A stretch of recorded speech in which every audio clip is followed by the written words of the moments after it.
Calculate standard deviation and comment on coefficient of deviation, coefficient of variation, class and frequency. 55 to 65,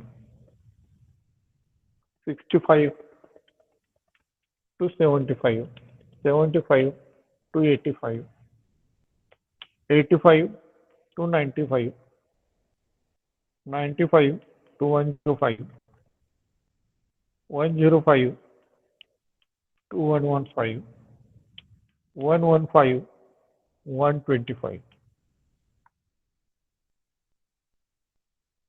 10, 12, 15, 20, 14 आणि 2 आहे.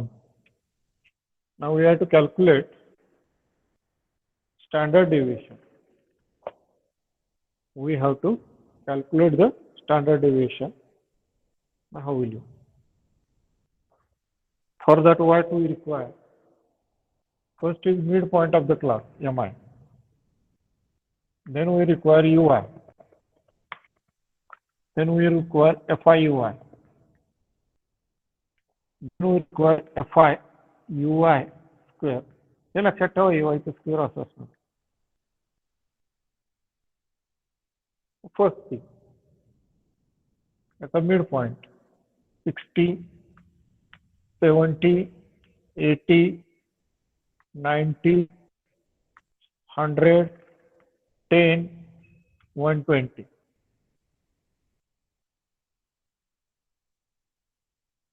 Suppose this is our assumed mean A. Then it will become 0, -1, -2, -3. It is 1, 2, 3. बिंदास लिहून टाकायचं. हे कसं येणार? Ui equal to Mi minus A. A काय घेतला आपण? 90 by H is 10. Now Fi into Ui. Frequency is Fi minus 30, minus 24, minus 15, 0, 14, 14, 6.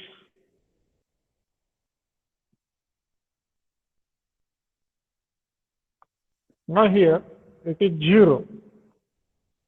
Ui चा स्क्वेअर म्हणजे 15 येणार. 12 × 48. याचा स्क्वेअर आणि याला गुणायचं. 3 चा स्क्वेअर 9, 9 10 9 आहे. आता इथं सुद्धा तसं, इथं 14, काय नाव इथं 1 अजून 4, इथं 4 असं 28 आणि 9 दुनी 18. आता यांची काय करायची? टोटल्स करायची.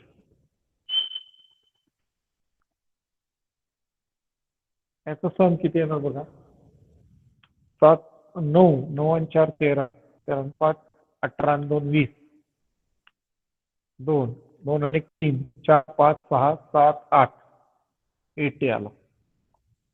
आता याची बेरीज करताना ही निगेटिव्ह आधी करायची. 5 आणि 4 9, 5 आणि 4 9, 3 आणि 3 6 69. आता 14 दुनी 28, 8 आणि 6 14, 34. याची वजाबाकी केल्यानंतर काय येणार आहे? 35, sorry. It will become minus 35. आता याची बेरीज 8 आणि 8 16, 16 आणि 4 20 आणि 5 25 आणि 8 33, 25 आणि 8 33, 3 आणि 1 4, 2 6 7 8, 8 आणि 4 12, 12 आणि 9 21, 12 आणि 9 21, 213 झालं. Next thing is U bar काढायचं. U bar is equal to sigma Fi-Ui by M, that is equal to minus 35 by 80. This is U bar झाला. X bar काय झाला? A plus U bar H. That is A काय आहे? A is 90 minus 35 into 10 by 80, 90 minus 832 उरले 3, 8 त्रिक 24 उरले 6, 8 संगा 8 7 56 उरले 4, 8 45. This is minus है, therefore it is 85 पॉइंट येणार आहे. 375 म्हणजे 625. This is our x bar. This is our x bar. Next thing is sigma equal to h root of sigma fi ui square by n minus u bar square, that is equal to 10 root of 230 by 80 minus 35 80 square. Square असल्यामुळे plus होते. हे calculation करायचं आणि सांगायचं. Tell me this calculation. Anybody? कोणी calculation घेऊन बसले का? हॅलो, कॅल्क्युलेटर घेऊन बसले का? सांगा मग त्याचं कॅल्क्युलेशन.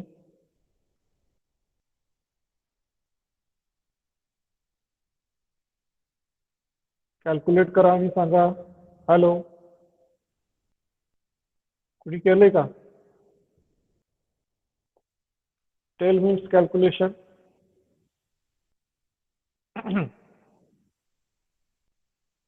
काय तर सिग्मा. अरे मी तुम्हाला नोट्स मध्ये दिले ते जरी सांगितलं असतं. हा, कोण आहे का? हॅलो,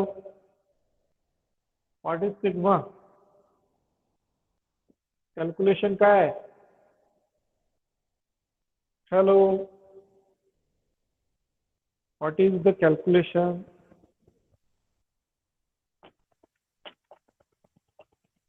किती येते? एनीबडी?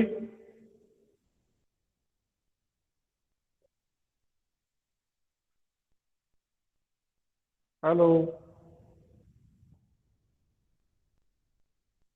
ओमकार, प्रथमेश, कोण आहे का?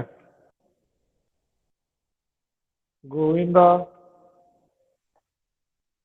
हे कॅल्क्युलेशन काय केलं का तुम्ही? किती येते?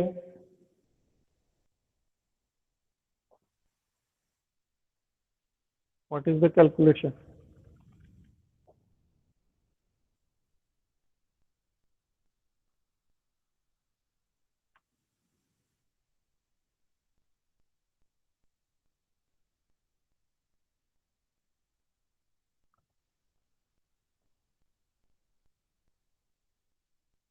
ओके, 15.71. 15.44. समथिंग पुढे डिजिट्स आहेत.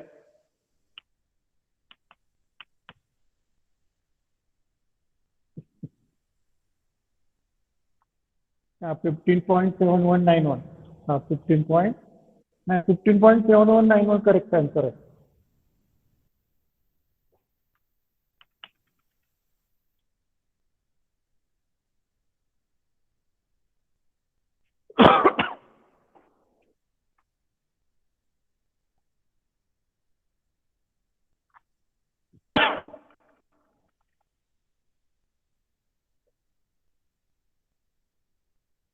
Now we'll see how to calculate coefficient of correlation, coefficient of variation.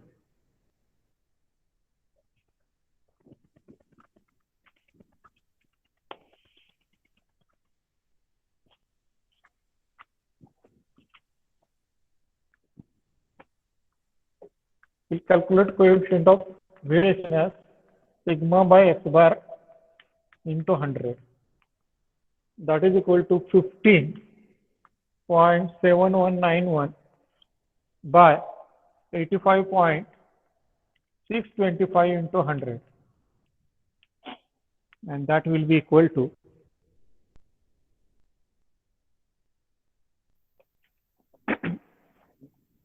18.36%. 18.36 function. You can see that coefficient of म्हणजे आपला जो डाटा आहे, दिलेला जो डाटा आहे तो 18% व्हेरिएट होतो. It is the standard deviation हे हाय असणं म्हणजे डाटा आपला व्हेरिएट होतो. आता दिलेला जो डाटा आहे तो व्हेरिएट होते म्हणजे काय किंवा कसा व्हेरिएशन येते त्याचं मेजर आहे. आपला जो क्लासेस आणि फ्रिक्वेन्सी याचा अर्थ एकदा समजावून सांगतो तुम्हाला, सिंपल आयडिया देतो. नेहमी मी एक्झाम्पल सांगताना रिझल्टच्या बाबतीतलं एक्झाम्पल सांगत असतो. You can see that result of suppose 100 students we are considering किंवा कुठल्याही स्टुडंटचा रिझल्ट असेल. साधारणपणे रिझल्ट आहे म्हणजे 40 मार्क ते 60 मार्काच्या दरम्यान खूप मुलं असतात. मग त्याच्यानंतर 30 मध्ये कमी असतात, 20 मध्ये कमी असतात आणि 10 पेक्षा कमी आणि 0. आणि इकडं 70, 80, 90 आणि 100 असे जे मार्क्स आहेत त्याचा विचार करा. इथं 50 मार्क्स असतील. काय असतं अगदी 0 मार्क्स असणारे खूप कमी विद्यार्थी असतात. मॅक्झिमम विद्यार्थी कुठे असतात 70 पासून 30 पासून 70च्या दरम्यान असतात. त्यात कसं चुकून काय कारणाचं मार्क राहिले इथं पीक असतं. असं म्हणजे स्टँडर्ड स्ट्रक्चर असतं. बट व्हॉट हॅपन एखादा सब्जेक्ट फारच अवघड असेल तर काय होईल. एखादा जर सब्जेक्ट फार अवघड असेल तर इकडे जास्त होईल, इकडे कमी होईल.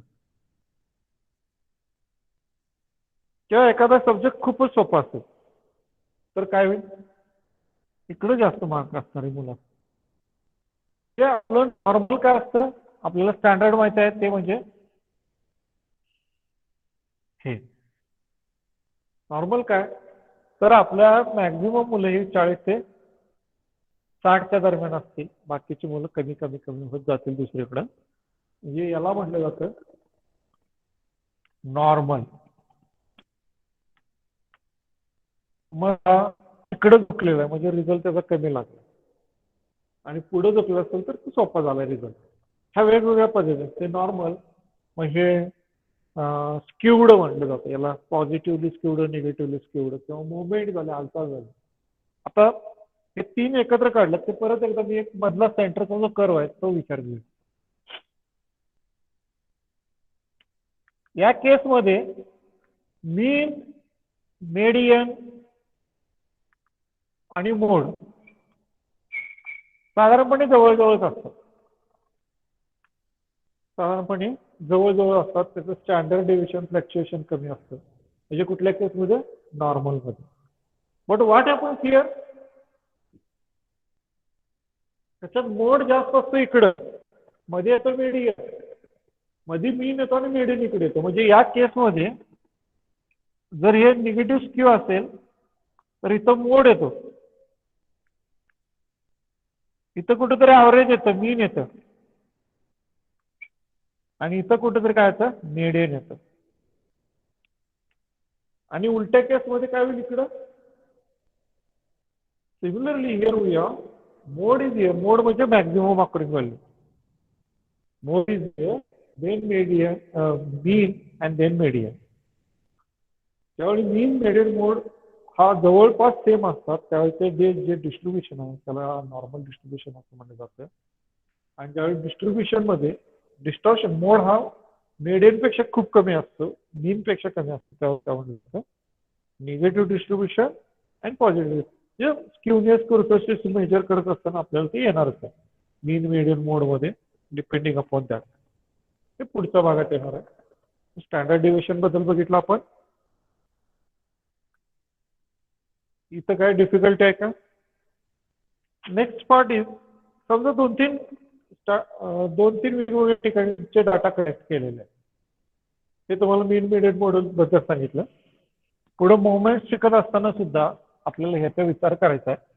Normal distribution of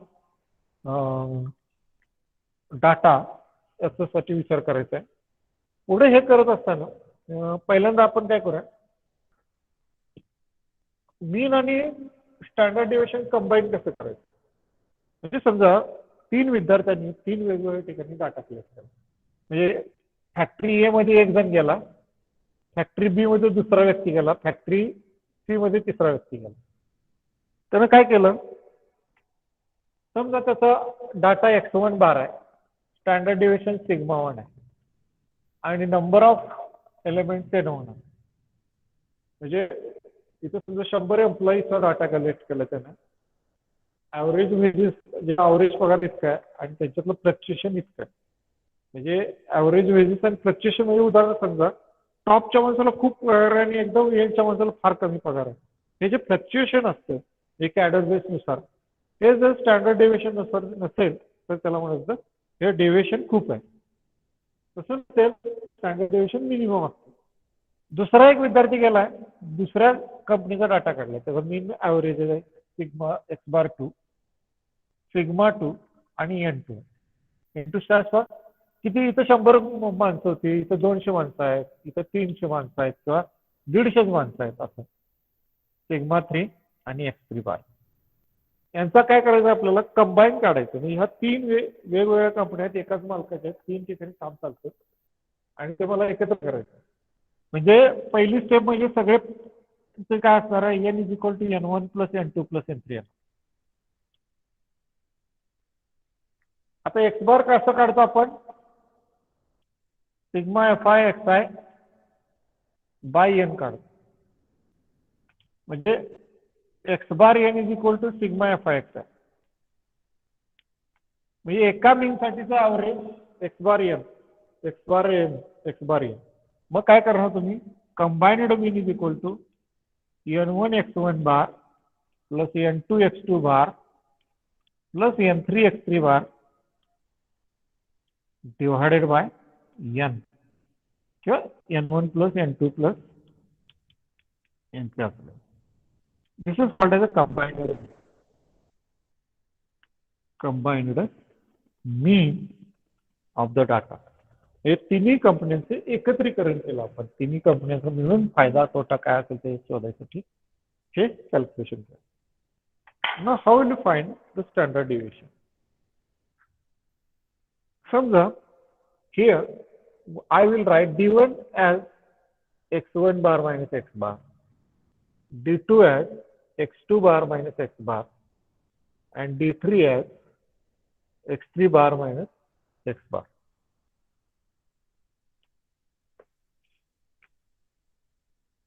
Then we can write formula for standard deviation as sigma is equal to root of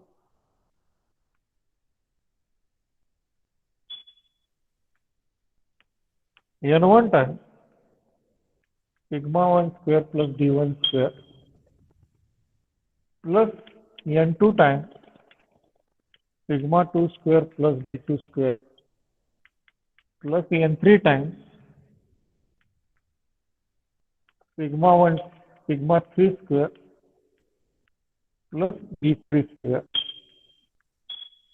divided by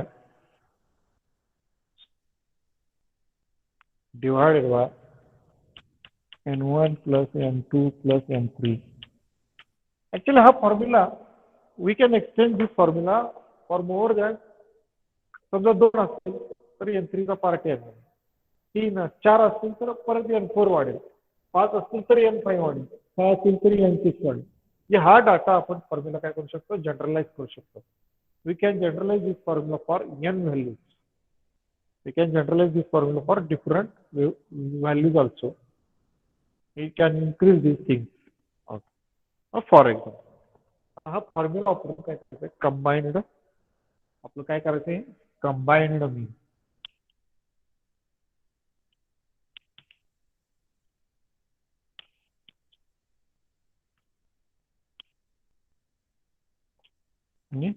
इथं काय नाही, combined standard deviation. We can calculate in this way. Now, for example,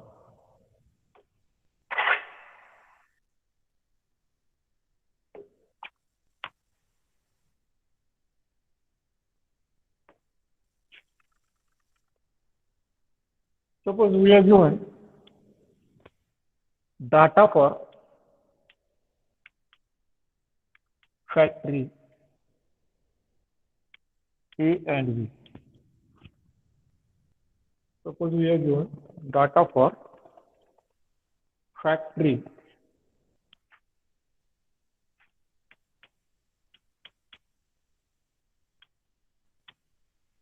A and B. And for that,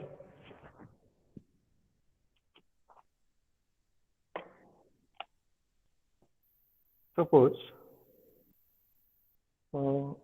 number of employees,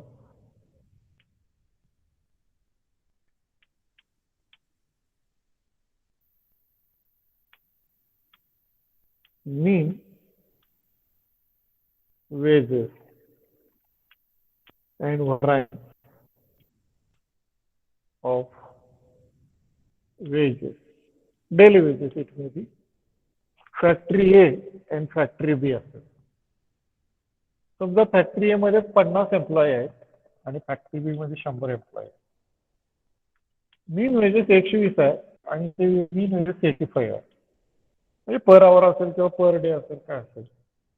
आणि वरायन्स तिथे difference किती 9चा आहे आणि इथे 16चा आहे.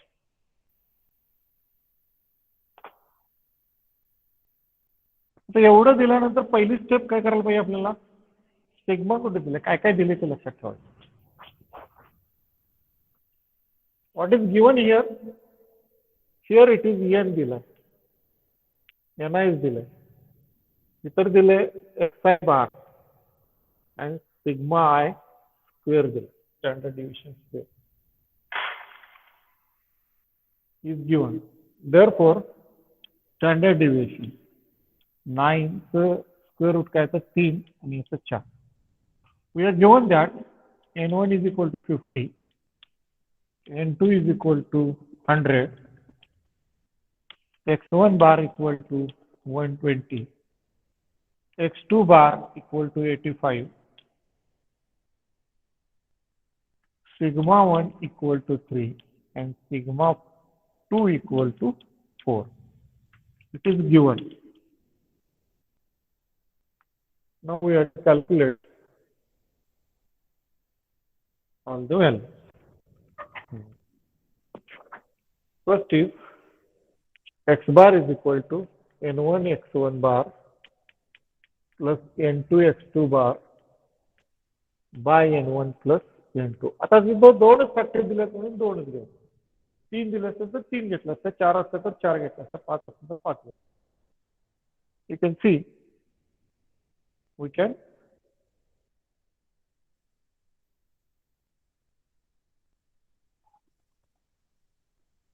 okay.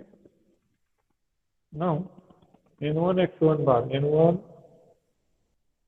50 into 120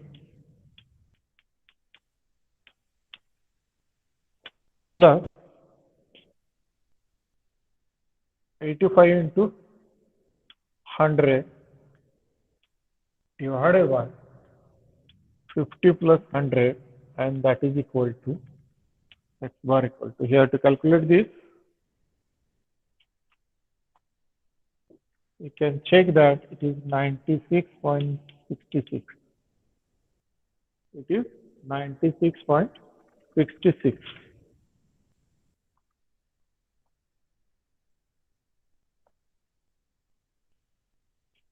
Next is d1 bar equal to x1 bar minus x bar.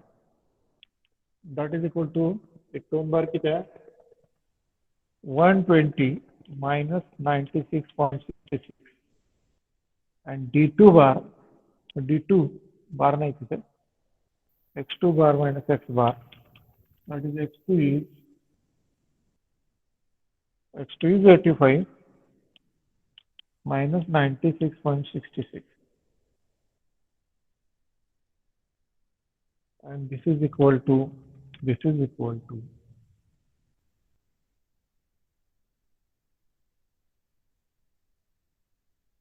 here it is 23.34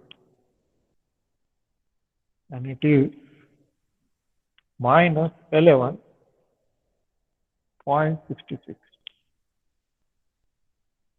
11.66. Substitute all that in the formula for standard deviation.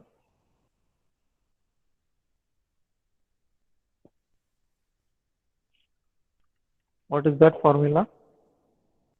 Sigma equal to root of n1 into sigma 1 square plus d1 square plus n2 into sigma 2 square plus d2 square divided by n1 plus n2. That is equal to root of n1 is 50 into 3 plus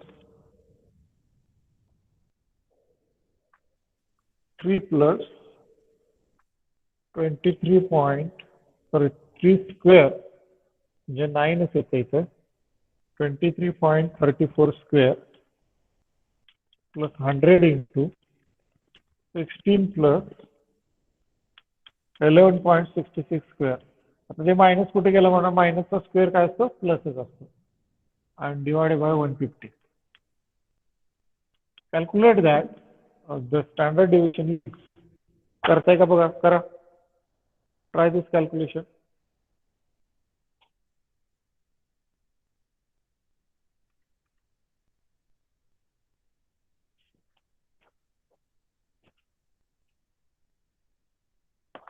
Calculate this.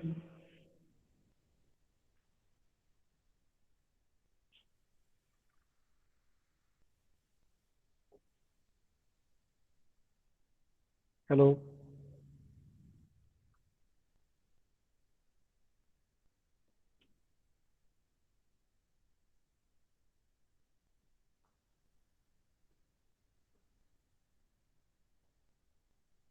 It will be anybody?